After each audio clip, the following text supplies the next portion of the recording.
ඔබ උදේ පාන්දරම කරන්නේ දත් මැදලා පිරිසිදු වෙන එක. ඒ පිරිසිදුභාවය අනිවාර්යයි. ඔබ පිරිසිදු කරන්න උදේම ගන්න දන්තා ලේපය කැල්සියම් එහෙම නැත්නම් ගල් කුඩු මිශ්‍රණ ඒ ඩොලොමයිට් සහ සැකරින් සෝබිටෝල් කියන දියරයත් එක්ක ආනපු ෆ්ලෝරයිඩ් මිශ්‍ර දන්තා ලේපයකින් දත් මදිනවා හැර වෙනත් කිසිම දෙයක් ඔබට ලැබෙන්නේ නැහැ.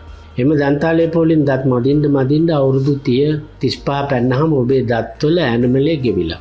එනමලේ ගෙවුනාම ඒකටත් ඒගොල්ලෝ බටහිර දන්තා ලේපයක් හදලා තියෙනවා. තප්පර 60න් වේදනාව නවතින්න. ඒවත් ඔක්කොම බටහිරයි. කෙමිකල්.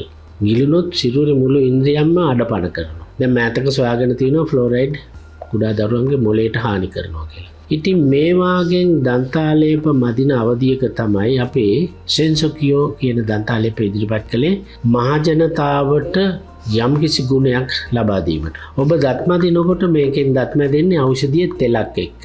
ඒ නිසා ඔබ එනමලේ අවුරුදු 100ක් දත් මැද්දත් ගෙවීමක් සිද්ධ වෙන්නේ නැහැ. මතක තියාගන්න. මේක විශේෂයෙන්ම හදලා තියෙන්නේ සෙන්සිටිව්. එහෙම නැත්නම් සංවේදී දත් සහ විදුලි මස් වලට. වේදනාව සහිත දත් ඇති වෙන අයට මේක ඉතාමත්ම ගුණදායකයි. හැබැයි ක්ෂණිකව නෙවෙයි.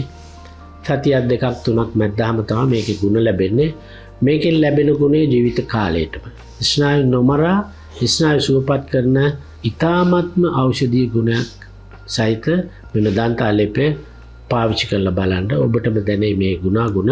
ඔබ බටහිර ගන් පවුඩර් පොටෑසියම් නයිට්‍රේට් මිශ්‍ර දන්තා ලේපකින් දත් මදිනවද? ස්වභාවික දෙයක් එක්ක සම්බන්ධ වෙනවද? මේ තමයි අපේ ජීවිතවලට අවශ්‍ය දේ. ස්වභාවික දේ ඔබට ගිලුණත් ආමාශයටත් හිතකර දන්තා ලේපයක් තමයි සෙන්සොකියෝ.